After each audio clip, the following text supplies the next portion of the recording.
ఒక పూజ అది. ఆ పూజ ఏం చేస్తారంటే తనకి కోవిలు ఉంటుంది. ఆ కోవిల దగ్గర ఒక రాముడు రావణాసురుడుని చెక్కిస్తే, శిల్పిని పిలిచి చెక్కిస్తే చాలా బాగుంటుందని చాలా ఆశపడ్డాడు. అలాగే ఒక శిల్పిని పిలిచాడు.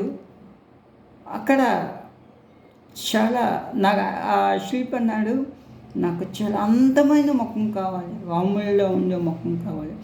అతన్ని పరిచయం చేస్తే నేను చక్కగా చిక్కుతాను అన్నాడు. ఓకే, పరిచయం చేశాడు. చాలా అద్భుతంగా చెక్కాడు. ఇప్పుడు రావణాసురుడు ఫేస్ కావాలి కదా, రావణాసురుడు ఫేస్ లాంటి ముఖం క్రూయల్గా ఉంటేనే అతను చెక్కగలడు. సో అతను ఎక్కడికి తీసుకెళ్ళాడంటే జైలుకి తీసుకెళ్ళాడు. అక్కడ క్రూరత్వం గల ముఖం వేసుకొని ఒకడు ఉన్నాడు.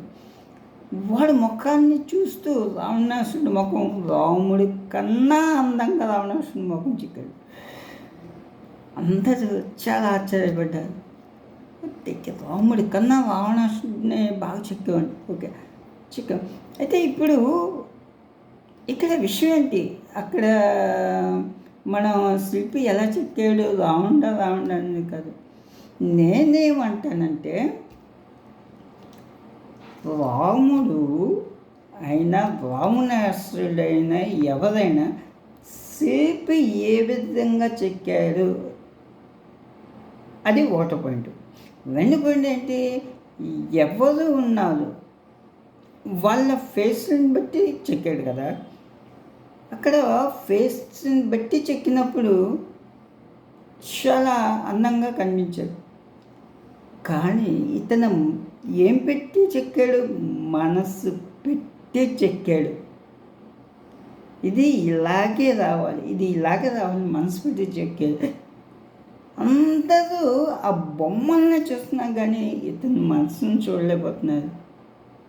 చూసారా, మనము కూడా చెక్కిన ఆ అద్భుతాన్ని మనం చూడకూడదు, ఆ కష్టాన్ని చూడాలి. ఆ కష్టానికి ఫలితాన్ని మనం ఇవ్వాలి. ఓకేనా, మీరు ఇస్తే కదా నేనైతే ఇస్తాను.